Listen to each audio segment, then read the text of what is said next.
పేరు? రామ్మోహన్ రావు. ఏం చేస్తుంటారు? చిన్న స్మాల్ బిజినెస్. సార్ ఎలా ఉంది సార్ ఏపీ ప్రస్తుతం? ఏ పరిస్థితి, ఆర్థిక పరిస్థితి వ్యవస్థ బాగలేదు. ఓకే. నెక్స్ట్ ఏంటంటే వేస్ట్ పథకాలు చాలా ఉన్నాయి. అలాగే ఏదో దేశాలు అభివృద్ధి కోసం ఏదైనా సాధిస్తారంటే అది ఏమి లేదు. ఓకే. ఇంకేం కావాలి అడగని చెప్తాను. మీకేం కావాలి? ఇంకా ఇప్పుడు ఉచిత పథకాలను ఇస్తున్నారు కదా, దానిపై మీ అభిప్రాయం ఏంటి సార్? సంక్షేమ పథకాలు ఇస్తున్నారు అంతేనా? అంటే అందరికీ కూర్చొని తినే స్తోమత ఉండకపోవచ్చు కదా. అవును, వాళ్ళు ఎవరికి వృద్ధులకి ఇచ్చారు, రైతులకు ఇచ్చారు, అందరూ బాగానే ఉంది. విద్యా వైద్యానికి ఇచ్చారు. మిగతా దేనికి పనికి వస్తాయండి? ఇప్పుడు చేయూత గానీ ఆసరా గానీ ఇబ్బంది దేనికండి? వాళ్ళకి వాళ్ళు ఈ తినరాయండి, దొరకలు ఉన్నాయండి, ఇస్తున్నారు. 45 ఏళ్ళకి వేస్ట్ అంటారా డబ్బులు? వాళ్ళు ఇంకా యాక్టివ్ గా ఉన్నారు. వాళ్ళకి దేనికి అసలు వృద్ధులకి ఇచ్చారు, బాగానే ఉంది. పథకాల వల్ల వేస్ట్ అండి. మినిమం పథకాలు అంటారు, ఎలా ఉన్నాయి ఏంటి అనేది. ఓకే, ఇది అభివృద్ధి ఏది? మనకు రాజధాని అనేది ఉందా? 3 రాజధానులు అంటున్నారు. 3:30 ఉంది. అసలు ఒకదానికే గత లేదు. 3 ఏంటండి? ఏంది మీరు అడగడం? మీరు చేస్తారే, మీరు అడగాలనుకోండి. అసలు ముందు ఒకటి ఉంటే అసలు ఒకసారి ఇస్తేనే ఛాన్స్ రాజధాని లేకుండా రెండో ఛాన్స్ ఇస్తే రాష్ట్రమే లేకుండా చేస్తారనిపిస్తుంది ఒక్కోసారి. అంటే ఇప్పుడు నేను యాంటీగా ఏం చెప్పట్లా. వన్స్ అపాన్ ఏ టైం నేను జగన్ అభిమానండి. సిచ్యువేషన్ బాగాలేదా? నాకైతే నచ్చలేదండి. నా ఒపీనియన్ చెప్పాను. ఈసారి మీ ఓటు ఎవరికి మరి? అది చెప్పకూడదు. ఎవరు గెలుస్తారని అనుకుంటున్నారు?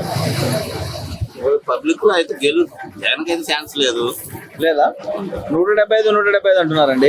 నేను కూడా అంటాను. నేను కూడా పిఎం అవుతాను, సీఎం అవుతాను అని. నాకు సీట్ రిఫార్మ్ రావాలా, జనాలు ఓట్లు వేయాలా, గెలవాలి. అంతేనా? మీ పేరు? భాష. ఏం చేస్తుంటారా? ఎలా ఉందన్న ప్రస్తుతం ఏపీ రాజకీయాలు? బాగానే ఉందా?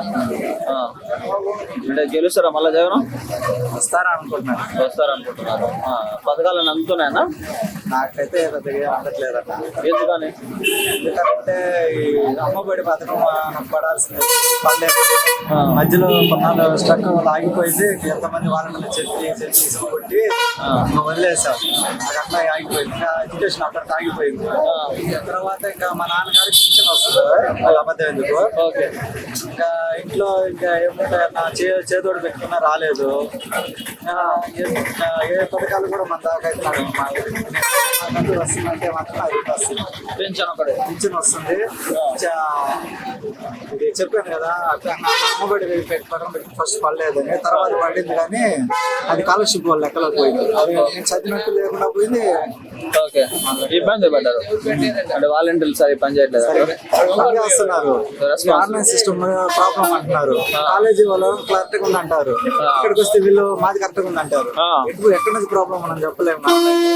పడలేదు అనుకో, మనం ఎడ్యుకేషన్ ఆపేసినాక పడ్డాయి. మనం ఆపేసినాక పడ్డాక మనం మళ్ళీ చదవమంటే చదువు లేదు మనకి. ఇంట్లో పరిస్థితి అంటే ఇల్లు వచ్చిందన్నా? జగన్ కళ్యాణ్ రాలేదా? ఇంతకుముందే ఉందా? లేదు. మరి ఎందుకు రాలేదు? వస్తుంది అన్నారు, రాలేదు. నాకు వాలంటీర్ చేసింది కానీ ట్రై చేసింది. బుక్కులు కూడా ఇచ్చింది మళ్ళీ దానికి. అవ్వలేదు. ఓకే. ఈసారి ఎవరు గెలుస్తారు అనుకుంటున్నారా? చెప్పలేమన్నా, మళ్ళీ జగన్ అనుకుంటా. ఓకే. నమస్తే అన్న. మీ పేరు? చంద్రశేఖర్. ఏం చేస్తుంటారా? బిజినెస్. ఎలా ఉందన్న ప్రస్తుతం ఏపీ రాజకీయాలు కానీ, సంతోషాల పాటు రాజకీయం కానీ? ఏపీ రాజకీయాలు అంటే ఏమీ చెప్పలేకపోతున్నాం. ఇప్పుడు ప్రస్తుతానికి నూతన పాటలో కనీసం మినరల్ వాటర్ లేదు. ఇక్కడ పరిస్థితులు బాగాలేవు. రోడ్లు కూడా గుడిపెట్టారు. మరి ఏపీ రాజకీయం ఎలా ఉందంటే మీరే చెప్పాలి. సంతోషాల పాటు పరిస్థితి చెప్పండి. సంతోషాల పరిస్థితులు కనీసం మురికి కాలువలు కానీ, రోడ్లు కానీ ఏవి డెవలప్మెంట్ ఏం లేదా? అంటే ఇప్పుడు ఎమ్మెల్యే గారిని తీసేసి కొత్త ఇన్ఛార్జ్ వేశారు కదా, దానిపై మీ సార్ గురించి మనం ఏం చెప్తాం. ఆయన అట్లా మినిస్టర్ గారిని వేశారు కదా, బాగానే చేసే ఉంటాం. మరి ఆయన అట్లా చేస్తారో మాకు తెలియదు. ఎందుకని మీ సంతోష తరపాలో ప్రతిసారి అభ్యర్థులు మార్చడం? చెప్పలేము సార్. ఎవరు వచ్చినా ఎవరి పనులు కరెక్ట్గా పనులు ఎవరు చేయట్లేదు కదా. ఎవరు చేయట్లేదు. అభివృద్ధి ఏం లేదా? కనీసం మినరల్ వాటర్, కనీసం ఈ ఊర్లో మినరల్ వాటర్ లేదు. ఎంతో మంది ఎమ్మెల్యేలు పరంగా పోయి చేసుకొచ్చుకోవాల్సి ఉన్నాయి. మామూలుగా అయితే ఇక్కడ గవర్నమెంట్ తరఫున ఉన్నారు కదా, ఓకే. ముందు ₹2 వాటర్ ₹1 పెట్టేది, ఇప్పుడు అది కూడా లేదు. అది కూడా లేవు కదా. ఓకే. ఇప్పుడు మీ నియోజకవర్గంలో ఈసారి ఎవరు గెలవచ్చానా? నియోజకవర్గంలో ఎవరికి అవుతుంది? పోటాపాటిగానే ఉంది సార్. అది కోటపడిన ఉందా? అంటే గత 2 సార్లు కానీ వైఎస్ఆర్సీపీ రావడం, ఆ ముందు కాంగ్రెస్ రావడం, అంతకుముందు వైఎస్ఆర్సీపీ కంచుకోట మాదిరిగా ఒక మాట చెప్పుకోవచ్చు. వాళ్ళు బాగానే చేశారు. కాబట్టి ఏంటంటే పరిస్థితులు చేస్తే కదా అసలు కనీసం ఇప్పుడు ఈ నియోజకవర్గం నూతన పోర్లు కనీసం ఏమన్నా మురికాలలో కానీ ఇక్కడ ఏమన్నా స్కూళ్ళు కానీ ఏమన్నా అభివృద్ధి చేసినట్టు ఏమీ లేవు. మీకు పథకాలు ఏమేమి వచ్చినాయన్నా? లబ్ధి ఏం పొందారు? నాకైతే పథకాలు ఏమీ రాలేదు. అంటే అమ్మఒడి కానీ, విద్యా దీవెన, వసతి దీవెన కానీ.